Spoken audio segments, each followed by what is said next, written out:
can't see that far away. No. Don't worry, we'll give We'll it patch to it up you. in just a moment. As I recall, there were very few quarters. Mhm.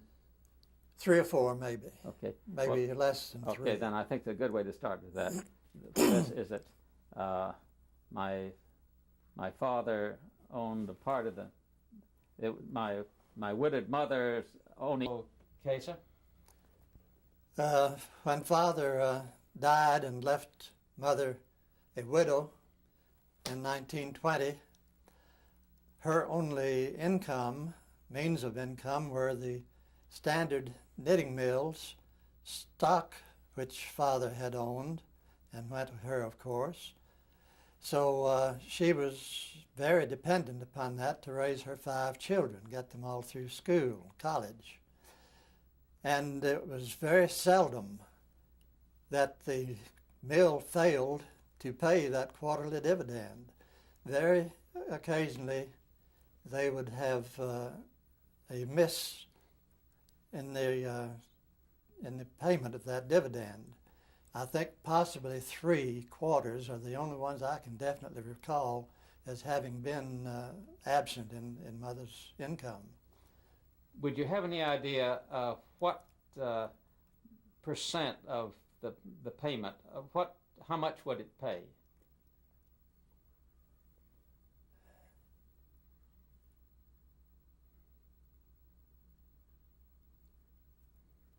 I can't answer that. I don't know. Thank you. Well, I don't know. I know it's hard. We can get that. We're working with an industry historian named The mill gave stock dividends quite often in the early years of its existence. And rather than paying money, they would send another sheaf of certificates to increase from the original 50,000 up to, I think they had a stock holding of over 2 million, not too many years after the beginning of the mill. It increased by leaps and bounds. Now, but I can't give you definite figures on that. Could you talk about the competition with other places in terms of style and quality of goods? People so often think the Southern mills didn't do quality work. Talk about that. I couldn't. I don't know. Okay. I don't know. I just couldn't answer that. Okay. Hold it. Very seldom amounted to more than 2% of our production. It had to be thrown out and sold as irregulars. But what other people did, I have no way of knowing their quality. Reagan over in Charlotte was saying, yes, Cherokee Mills, their biggest employer, or rather user, was Arrow shirts.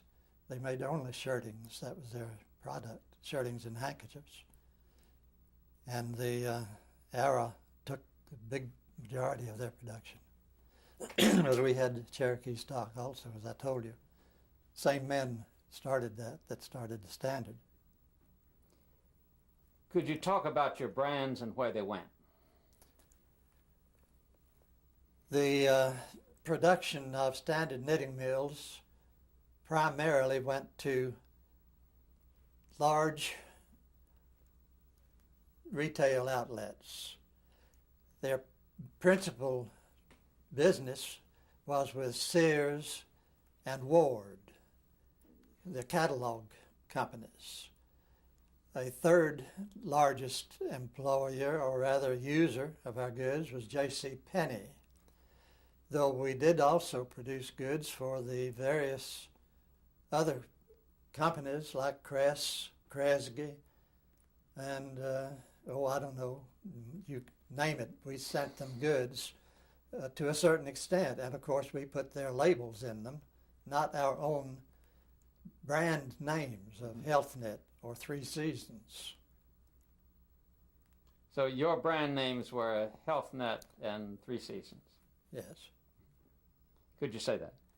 Our brand names were 3 Seasons, which meant fall, winter, and spring because we didn't make lightweight goods at the beginning of the plant. And later, when we did add lightweights, we added the label of health knit because we furnished the goods for the year-round use. Now, a few minutes ago, you referred to replacing old machinery with new machinery. Could you talk about that and tell us, if you know, where that old machinery went to?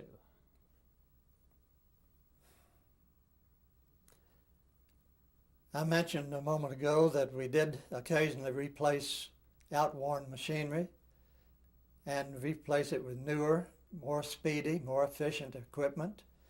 And generally speaking, that equipment, as far as I know, went down to Latin American countries south of us, either Mexico or even down further south than that. And of course, how they were used there, or if they were used there or shipped further to Europe or where, I have no way of knowing, but I do think a lot of our equipment went south of the border. Do you think they were undermining our market when they went down there?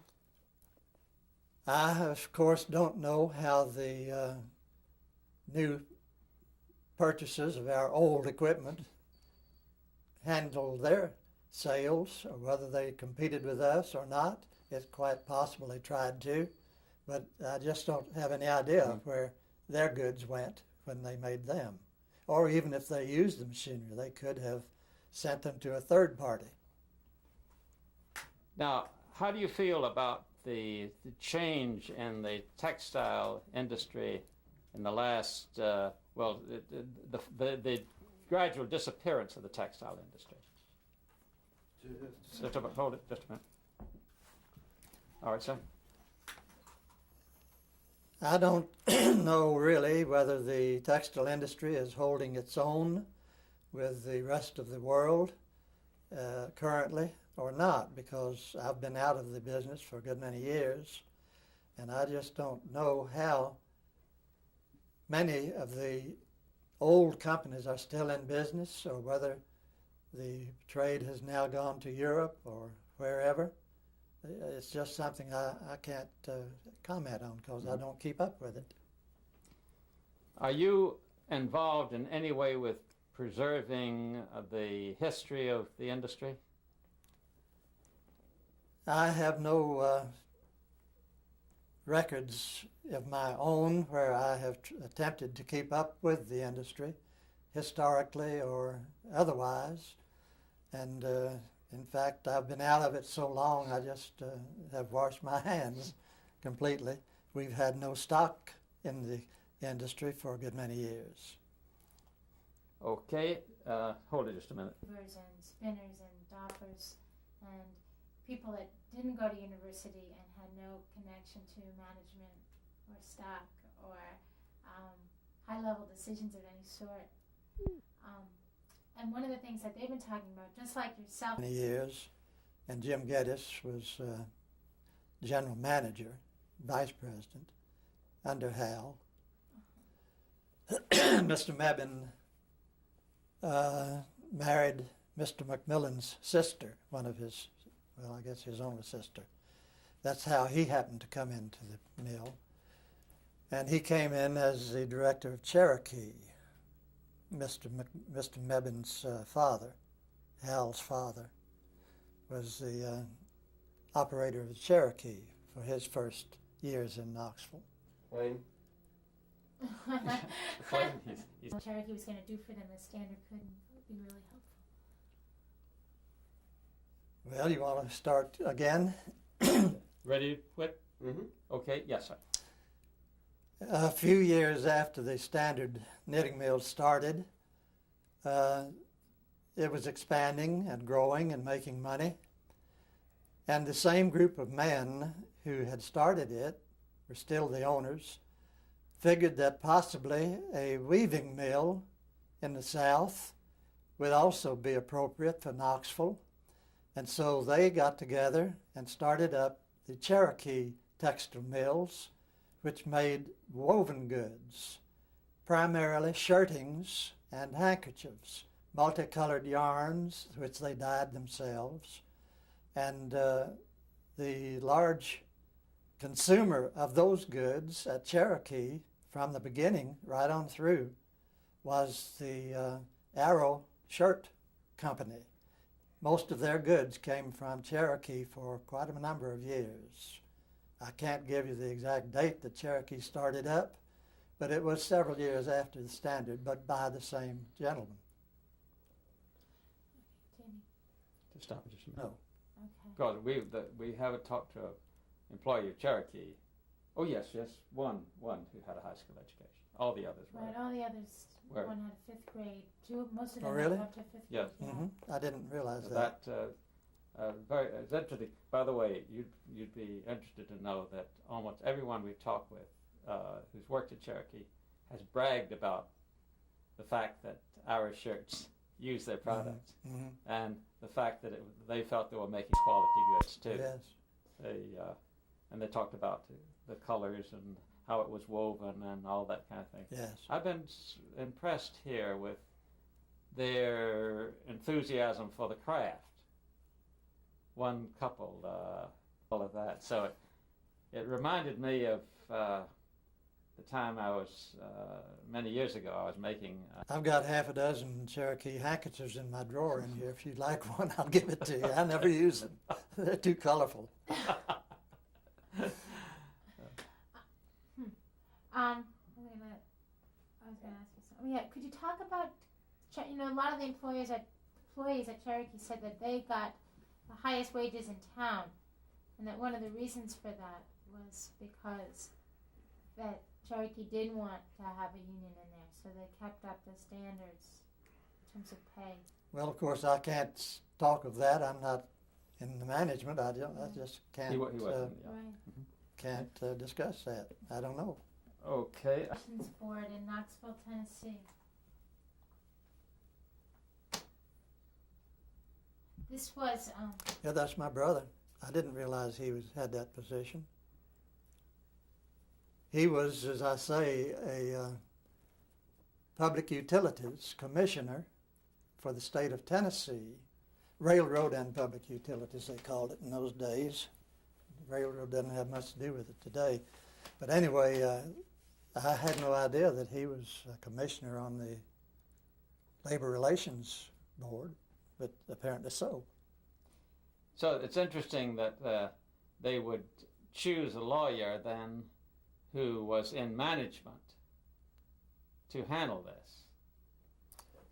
Well, my brother Leon was not in management. My father, Leon, was.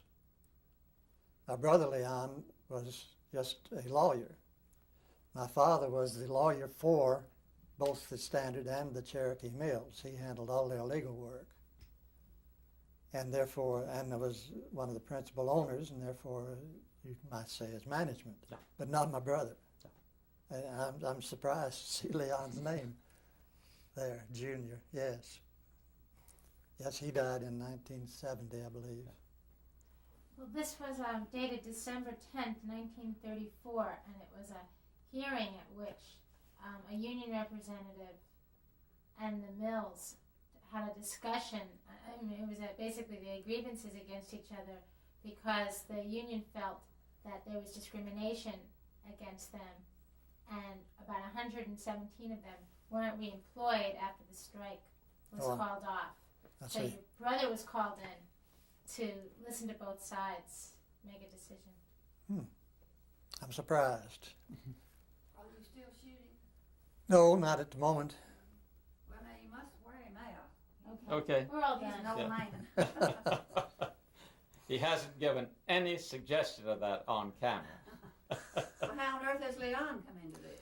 Well, I was most surprised to see his signature here on a hearing, public Utilities? No. public hearing on the Cherokee Mill versus,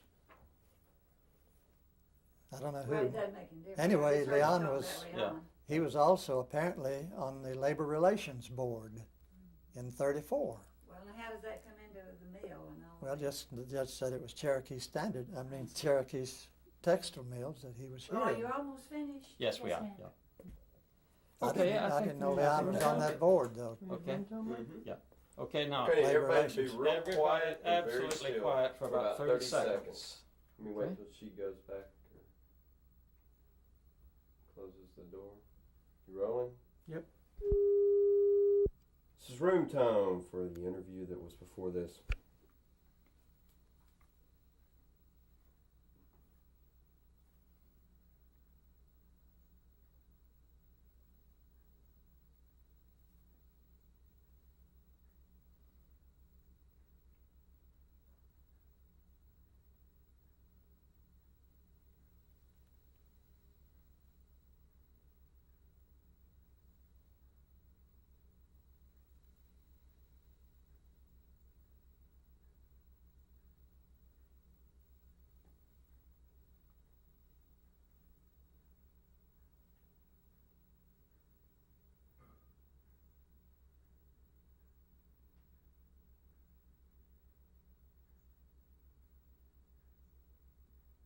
Okay.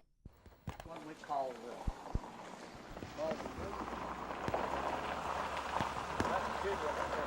Yeah, I know, I'm rolling.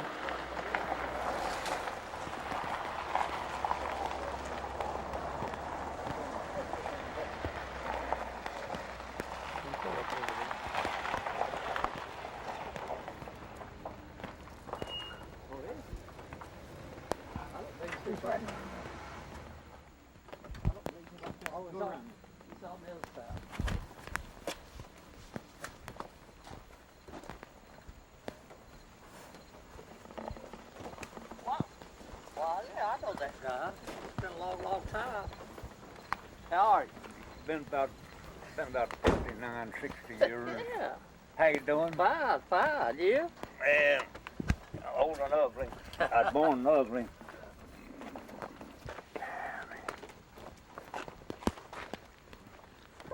Having trouble on my motor. Stagger. Well, that happens as we get a little older. Well, you know. That's It's come on gradually. yeah, that's right. It slipped up on me. Uh-huh. I got old too quick. Me and you both were born about 40 years too quick. Yeah, that's what I tell George. Yeah, about 40 years too quick. He asked me before I go, said, did you tell me you were 60 or 65? I said, no, I told you I was 77. 57. Yeah, well, 77. 77. You're 77. I sure am. Well, you're just a little younger than I am. You're still a kid. I was born back there with the olden times. I'm 84 years old. What do you remember?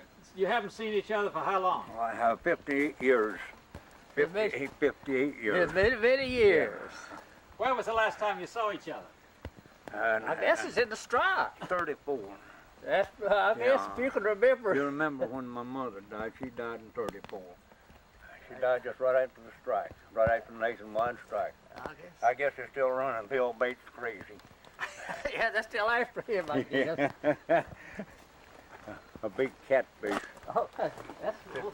I guess- Austin Jones said Bill caught a fish that long down there. And he said the fish is about that long. And said Bill on it that long. That's a shovel bill, wasn't it? Shovel Bill, yeah. You I stand guess up we'd here, have to Austin? go up that way. Up this way. No. I say you stay up here, do you? You what? You stay up here, do you? No, I live off Oak Ridge Highway. You do? Yeah, Out there close to it's Ridgedale community. Ridgedale, yeah. Yeah. Did you know, I used to go out there at Ridgedale and put in pumps around there and work on that pump at Ridgedale School. Yeah. I was trying to do plumbing work back then. Like pea soup matches. You remember pea soup? Yeah. Last time I saw pea soup, and went on back to Avenue. Yeah. Yeah, he had a shop over there. Yeah. And Bill did. Bill died of Floyd. Bill Ballard? Bill Matt.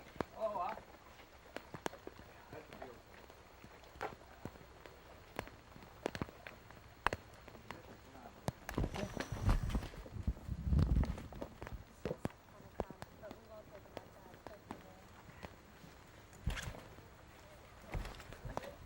Good morning to you. Good morning.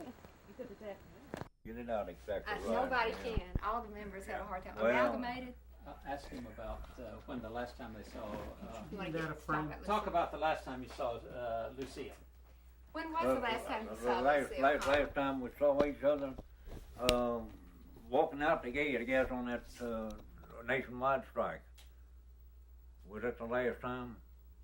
Well, I really don't know, because it seems that I run into her a time or two when her and seemed like the man's name was Cook. Was a union man. I forgot what his name was, but he was a tall, slim man.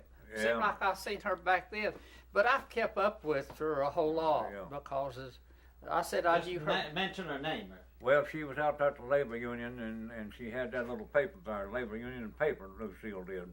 She had that for years, and then she traveled a whole lot, and she'd write. She'd always have something other good in the paper about the union, because she knew the union was down to our category. Now, that's what we was working on at that part-time job there on the union. That was a part-time job there, but we made it a major outfit there for a good long while. Do you remember what she looked like? Yeah, she was a beautiful woman. Lucille was a beautiful. I'd call her brunette. And first time I seen her was in the office, in the spending room there. She was a timekeeper there in the spending room, and I believe Cap Arthur. You heard of Cap Arthur, haven't you? Cap Arthur was from Standard Knitting Mill. Well, Cap went from Cherokee to Standard Knitting Mill. Oh, that's Bill Oliver. Well, I mean Arthur, like the President Arthur. You remember? Well, you don't remember that for a fact, but you've read about him, I know. President Arthur, he was. So we called Cap Arthur. He was Cherokee down there over the spinning outfit there for a good long while, and then he went out to Standard. Cap Arthur did.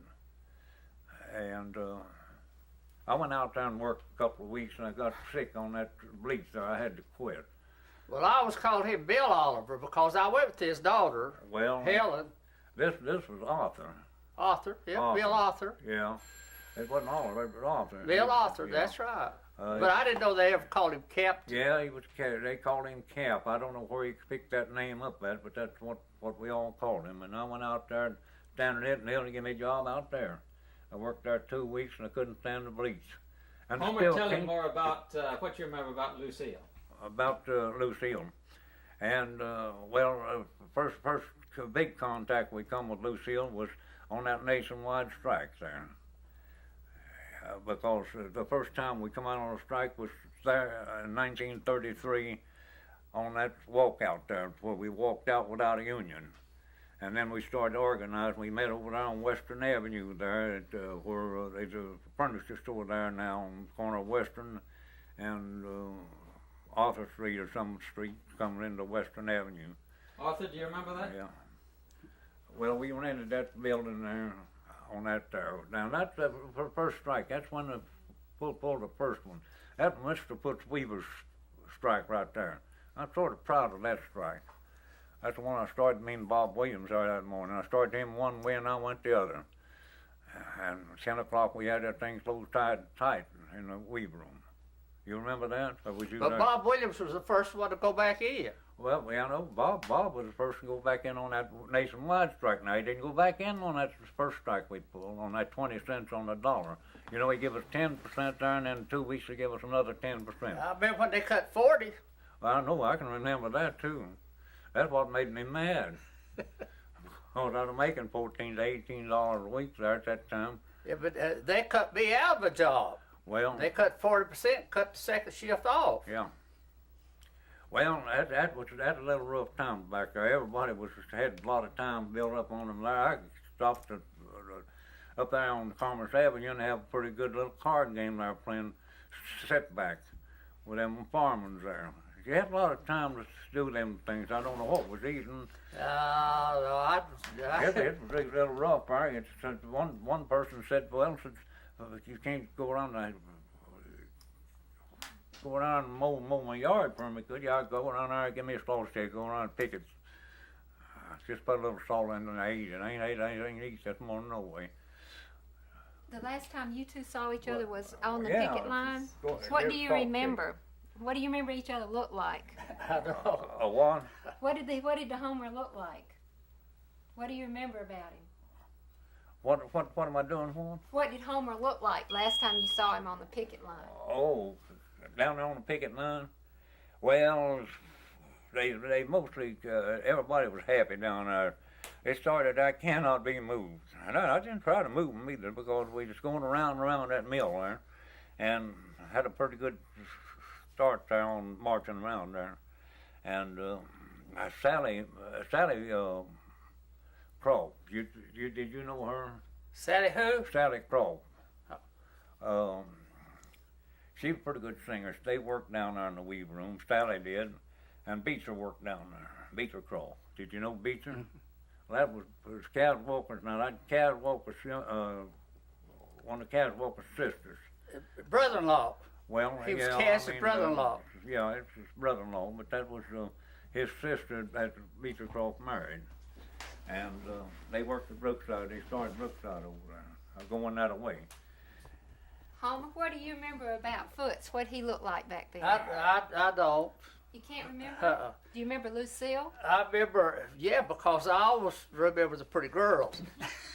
But back then I was, I don't know, best I could remember, I'd go on the picket line when everybody was there, then I'd go about my business, try to make some money or whatever I was supposed to do to make a living. But then when the injunction come along, I guess we all decided, as I was telling Foots, I don't remember going and asking for my job back. I don't. Never did ask for my job back. And they asked me to come back later because I was working for a building contractor, and one of the company men asked me if, he said, we're going to start up the third shift, and do you want to work? And I said, yes. Or did I want my job back? And I said, yeah. He said, well, you and your wife come in Monday night, and you'll have your looms back. I said, okay. So we did. And as far as me and Noah, you know, that they didn't have me marked on the list, I didn't know it because, as I said, I went on. You didn't know you were blacklisted. Well, if you read the paper there, they find out the reason why I was on it. That they told me just about the truth, the whole truth, and nothing else but the truth right there at that time. Do you remember the guy that carried the flag down the sidewalk? Yeah. The big guy? Yeah. Where was he the next morning? He wasn't much to look at the next morning. It wasn't very much. He went back on his job the next morning. Well, I know that. He went back on the job. And as far as I know, he died working there. Well, a lot of them went back and was sorry of it before it was over with. You Just, say if we just had 2 more weeks down there, just 2 more weeks, and everybody come out there and stayed out there, what they should have done, they wouldn't stick together. They just say, well, they're going back. Yeah, well, one go in and in the morning and then be 2 going in. And I got disgusted with that kind of stuff. And Well, I Foots, I didn't want to go back. Foots, we had too many farmers working there, and we didn't raise our food, Well, I know we had a lot of farmers there. and they went back. Yeah, well, that's exactly. Tell me one that didn't go back. Yeah, that's what moved in there. You take 2,500 people down there at Brookside Cotton Mill. They had to come someplace. They had to come off of the farms, and that was the backbone. The guy had 5 or 6 kids back then. He had to make a living, and you couldn't sell no farm products. So they brought them to town, put the kids in the mill, and they got a job someplace else. They was too old to work anyway, and that's exactly what happened with the people on the farm. Well, They now, had do to- you remember? Yeah. Do you remember where all those Brookside people got into Cherokee? Was that during our strike? No, they wanted experienced people down there at Cherokee, and I was one of them went down there to work in 1922. excuse me, Matt Homer. Yeah. Do you